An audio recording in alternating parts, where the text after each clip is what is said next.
bahasa Indonesia. Terus saya tulis apa? SK-nya pertama di sini. SK bahasa. Nanti kalau sudah saya tulis, baru saya masuk ke pelajaran IPS. Terus tulis SK-nya. Jadi dia sudah bergabung satu. Dia lakukan hari Senin, artinya hari Senin dia ngajari semua mata pelajaran. Gimana proses pembelajarannya? Coba kita lihat, Pak.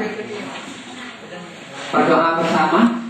Setelah berdoa, terus gurunya menyanyikan lagu Kasih Ibu sambil bertepuk tangan 1 2 1 2. Ini menyanyikan lagu Kasih Ibu dan bertepuk tangan variasi 1 2 1 2. Dia telah mengajari apa di pembukaan, Bu? Menerapkan konsep ini, bertepuk tangan dengan pola. Ya, 1 2 1 2, terus menyanyikan lagu Kasih Ibu. Ada kaitannya enggak kasih ibu itu dengan siapa? Mungkin dengan ini, Pak, ya, orang tua. Jadi nyanyi itu sudah menyinggung kalimat anggota keluarga pada bahasa Indonesia. Terus setelah nyanyi gurunya apa? Guru meminta ngajar kesenian, terus ngajar bahasa Indonesia. Kan tidak seperti sekarang. Ayo nak keluarkan buku kesenian, kan. Ayo nak keluarkan buku bahasa. Kan tidak seperti itu, sekali berjalan. Setelah itu gurunya loncat lagi ke guru meminta anak untuk berkeliling kelas sambil melompat terus menghitung, lompat dan menghitung. Ini menerapkan konsep. Nah, lompat terus hitungnya, membilang dan menghitung secara matematika sekali jalan. Ya Bu ya, kan enak ngajar seperti ini Bu. Terus guru meminta beberapa anak mengungkapkan tentang kegiatan yang dilakukan pada pagi hari, siang hari dan malam hari. Itu apa? Nah, ini menceritakan pengalamannya. Masuk lagi matematika. Terus apa lagi? Mengamati benda. Mengamati benda. Pak? Masuk. Terus matematika juga masuk. Apa lagi Bu? Membaca kalimat.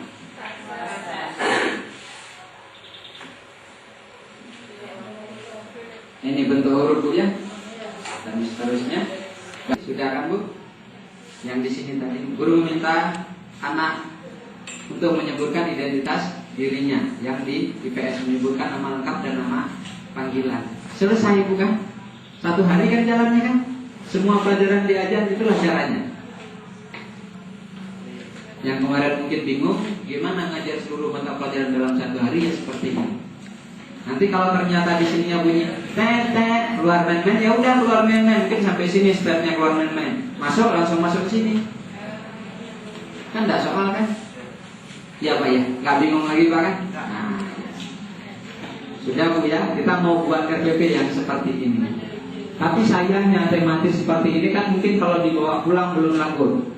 Karena yang mengkak kadang-kadang lagi ibu mengkak kan jalan, yang mublo belum jalan. Sehingga lagu bodoh ibu. Itu kan perlu proses, seperti yang Bapak tadi, perlu proses. Nah, proses pertama ubah dulu kita sendiri supaya menjadi contoh bagi yang lain. Kalau Bapak mengajar hari Senin 2 pelajaran, jangan pisah-pisah pelajarannya. Sekali jalan 2 pelajaran. Paham maksud saya Bu? Kalau tadi kan 8 pelajaran sekalian. Kalau umpamanya hari Senin ngajar matematika dengan IPA, sekali jalan matematika dengan IPA. Tidak pisah-pisah. Hari Selasa gitu juga sampai hari Sabtu. Besok orang yang membeli itu sadar sendiri, oh rumahnya seperti itu. Iya, dari dulu orang sudah seperti itu. Dan yang nonton belajar. Kira-kira seperti itu ya. Di Aceh saja yang mungkin belum Bu. Di Sumatera lah. Jadi kalau di Jawa hampir semua seperti ini belajarnya. Kalau kelas 1, kelas 2, kelas 3. Guru agama. Nah itulah keadaannya. Pada hakikatnya kalau ada guru agama, maka guru agama bekerja sama kembali dengan guru wali. Ya Bu ya. Kalau memang di sekolah itu sudah ada guru agama. Nah pertanyaan yang mendasar yang mungkin di kepala Bapak, yang pertama, pusit buku kan dengan bernopo demi. Itu yang pertama, karena budaya. Biasanya ibu masuk kan kasih tahu mata pelajaran apa. Terus ditanya sama anaknya peduli buku. Itu kan praktek di lapangannya kan ada seperti itu kan budaya. Nah, pada proses-proses pertama nggak susah memang Bu. Kasih tahu sama anak-anak